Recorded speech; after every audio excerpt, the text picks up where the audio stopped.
Hi guys! Welcome back to my YouTube channel. So ako nga pala si Ronalyn. And bago natin simulan ang lahat, huwag kalimutan mag-subscribe, like, and comment. And click the notification bell para updated ka whenever I upload ang new video. So yan nga pala is napatiktok ako, B. So dyan nga sa puntong yan mga B is nakakain na nga pala ako. And kung tinatanong nyo kung bakit maaga kaming kumakain ng hapunan or panagabihan or whatsoever, basta paggabi kumakain, di ba? Kaya kami kumakain ng ng may ilaw pa or maaga pa para hindi kami abutan ng brownout, para makikita pa namin yung kinakain namin. Kasi kung brownout, syempre may makita. Well, nakakita ka pa naman pero madilim nga. And pag may tunok yung kinakain mo or isda, syempre matutunog ka. And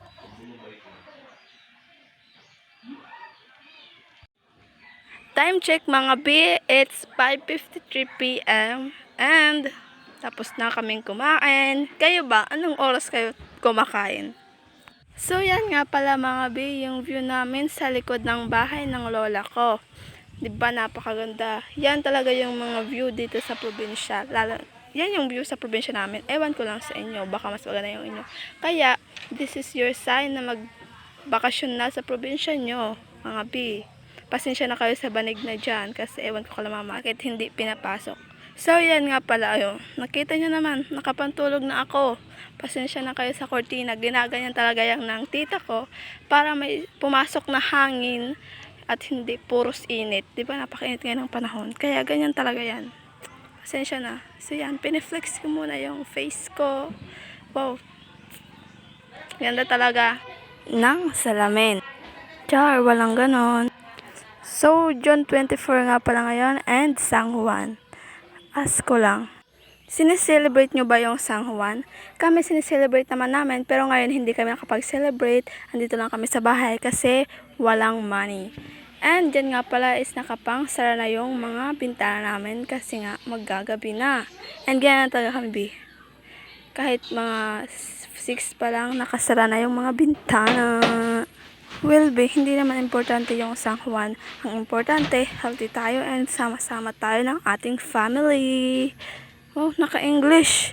So, dyan nga pala is may pinupukpok si mamay yung ertaha. Kasi nga, hindi natatakop. And, dyan nga pala sa puntong yan is inaayos ko pa yung camera. Yan talaga, B. Bago tayo kailangan muna natin i-set up yung camera para may vlog. Oy, ganyan naman talaga yung mga content creator or vlogger. So, dyan nga sa puntong yan mga B is magbabanig na ako or maglalatag na ako ng hihigaan namin kasi mamaya-maya natutulog na kami. Siguro sa time na yan is mga 6:30 or 6:25. Basta 6 na sa mga time na yan. And kaya kayo maaga maglatag kasi nga yung lola ko B ang aga matulog. So, ayan, tapos na nga pala kung maglatag or whatsoever kung ano man yung tawag nyo sa inyo na pagbanig nyo.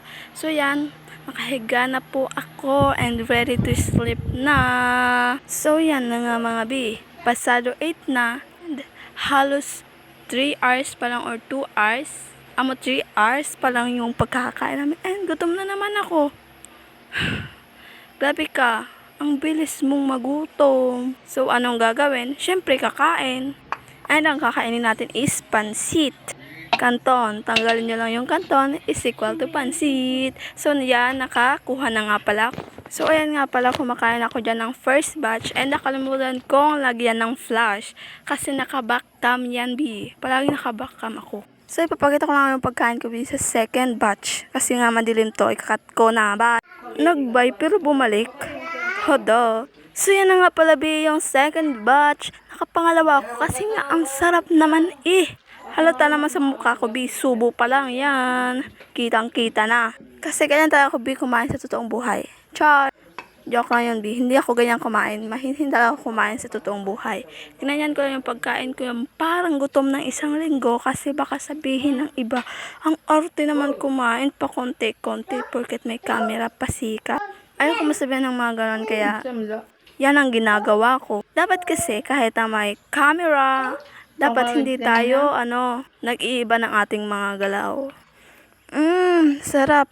Habang nag-voice over ako ngayong June 24, parang nagugutom ako and I want to crave pansit canton without canton. Makikita nyo dyan, B. Thumbs up. Napakasarap naman kasi parang nasa restaurant ako.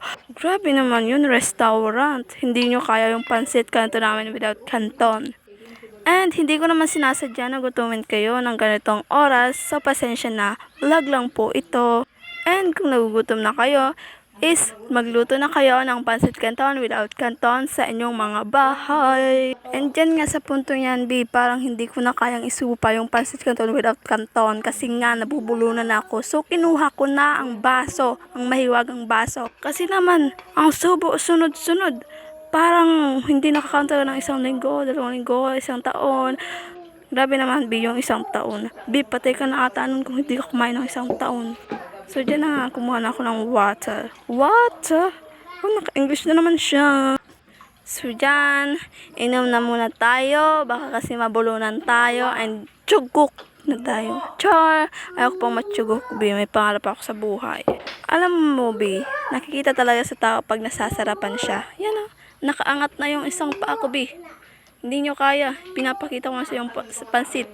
Tinatas ko na yung platito. Platito? Sure ka platito o mangko? Talaga naman tong taong to. Nagkakamali. Well, B, wala naman kasing perfectong tao sa mundong ito. Lahat tayo nagkakamali. Eh, ikaw nga nagkamali ka sa pagpili ng unang boyfriend mo kaya naging ex mo. Marami ka ng ex, so yan mga pagkakamali mo yan and dapat mong itama. Maghanap ka kasi ng pangit at ibigin mong tunay, di ba? Yun yung sabi ni Andrew E. Kaya sundin nyo. Char lang, B, walang pangit sa mundong ito. Lahat tayo, gwapo and maganda. Kaso nga lang is may napalamang.